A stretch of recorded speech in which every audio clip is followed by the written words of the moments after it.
Bismillahirrahmanirrahim. Değerli arkadaşlar, bir hafta aradan sonra iç ve dış gelişmelere dair açıklamalarımızı arz etmek üzere bir daha birlikteyiz.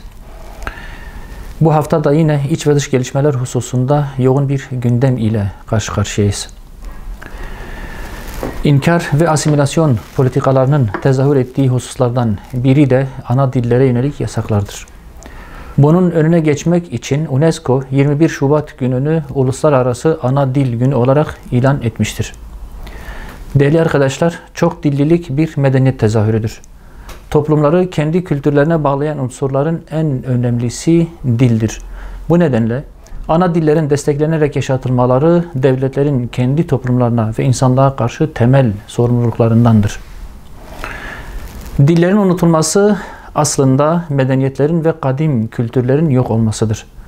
Sayın Cumhurbaşkanı'nın geçtiğimiz günlerde ifade ettiği ana dilleriyle bağları zayıflayan toplumların zamanla sürüleşmesi, sömürgeleşmesi, kimliksiz hale gelmesi kaçınılmazdır cümlesi bu anlamda önemli bir gerçeği göz önüne sermektedir. Türkiye, ana dil karnesi zayıf ülkelerden biridir maalesef. Yıllarca uygulanan asimilasyon politikaları nedeniyle Kurmanca, Zazaca, Pomakça, Çerkezce, Arapça ve Süryanice gibi diller zamanla unutulmaya yüz tutmuş, bu dilleri konuşan vatandaşlar ana dillerini çocuklarına yeterince öğretememişlerdir. Türkiye vatandaşlarının sürüleşmelerinin ve kimliksizleşmelerinin önüne geçmek özellikle devletin temel sorumluluğudur. Ancak bugüne kadar farklı dillerin korunması yönünde ciddi bir irade ortaya konulmamıştır. Bilakis farklı dillerin varlığını bir tehdit olarak gören anlayışın bazı dönemlerde devlet politikasına dönüşmesi insanların ötekileştirilmesine neden olmuştur. Dillerin varlığına ilişkin ön yargılardan arınmış bir resmi bakış açısı geliştirilmeli, dil çeşitliliği topluma bir medeniyet bakiyesi olarak sunulmalıdır. Türkçenin korunması ve geliştirilmesine verilen önem, vatandaşların ana dilleri olarak konuştukları diğer dillere de verilmeli ve ana dilde eğitimin önü mutlaka açılmalıdır. Değerli arkadaşlar, hayat pahalılığı maalesef halen halkın birinci gündem maddesidir. Döviz kurunda yaşanan aşırı yükseliş, maliyetleri arttırdığı gerekçesiyle gıdadan elektroniğe, otomotivden enerjiye her alanda zam yağmuru şeklinde tüketiciye yansıtılmıştı. Burada yaşanan büyük düşüşün de indirim olarak tüketiciye yansıması beklenirken fiyatlarda hissedilir bir düşüş yaşanmadı şimdiye kadar. Buradaki dalgalanma bu haliyle hem özel hem kamu sektörü tarafından tüketici aleyhine bariz bir fırsatçılık aracına dönüştürmektedir. Bu fırsatçılıktan vazgeçilmeli, başta enerji ve gıda olmak üzere dövizdeki düşüşe paralel indirimler vatandaşa mutlaka yansıtılmalıdır. Döviz kurunun dengelenmesi için faiz oranları aşırı derecede artırıldı. Ancak bu faiz artışı beraberinde başka handikaplar getirdi.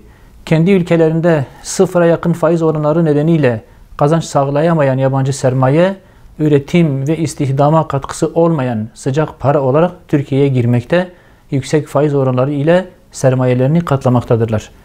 Yerli yatırımcı için de yatırım yerine faizden kazanç sağlamak daha cazip hale getirilirken, kaynak sıkıntısı çeken yatırımcı da bankaların faiz sömürüsüne teslim olmaktadır.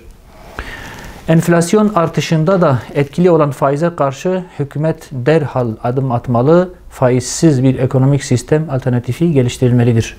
Türkiye'de tartışma konusu olan hususlardan bir tanesi de pandemi tedbirleriyle alakalı uygulanan çifte standarttır maalesef. Bazı siyasi partilerin kongrelerinin tıklım tıklım dolu salonlarda yapılması, aylardır ekmek tekneleri kapalı olan esnafı, bir yıldan beri evlere kapatılarak toplu taşıma araçlarına alınmayan 65 yaş üstü ve 20 yaş altı insanımızı incitmiş, sağlık çalışanlarının motivasyonunu kırmıştır. Salgın gerekçesiyle basın açıklamaları, toplantı ve gösteriler yasaklanıp baro seçimleri ertelenirken, kurallara uymada örnek olması gereken yetkililerin bu tedbirsizliği korona ile toplumsal mücadelede ciddi bir zafiyet oluşturmaktadır. Kalabalık kongreler sıkıntı oluşturmuyorsa yeme içme sektöründe tedbirler eşliğinde müşteriyi masada ağırlamak da problem oluşturmamalıdır. Salgının başından beri ciddi kısıtlamalara maruz kalan ve 2 milyon kişiye istihdam sağlayan lokanta, kafe, pastane, düğün salonu esnafı can çekişmektedir. Paket servis veya gel al uygulamasıyla ayakta durmaya çalışan esnaf kira, vergi ve faturalarını ödeyemiyor. Temasın maksimum derecede olduğu toplu taşımaya kısıtlama getirilmezken yeme içme sektörüne uygulanan yasaklama tezat oluşturmaktadır. AVM'lerde, uçaklarda, otobüslerde ve resmi kurumlarda uygulanan HES kodu uygulaması gerekirse bu sektörde de uygulanarak müşterilerini masada ağırlamalarının önü açılmalıdır. Değerli basın mensupları, Türkiye'de çok ciddi saldırılara maruz kalan aile kurumu her şeye rağmen mutluluk kaynağının temel faktörü olmaya devam etmektedir. Bu açıdan yayınlanan istatistikler sevindiricidir. Türkiye İstatistik Kurumu 2020 yılı yaşam memnuniyeti araştırmasının sonuçlarını basın ile açıkladı. Sonuçlara göre bireylerin mutluluk kaynağında öne çıkan faktör aile oldu. Toplumumuzu mutsuzluğa iten birçok neden vardır malum.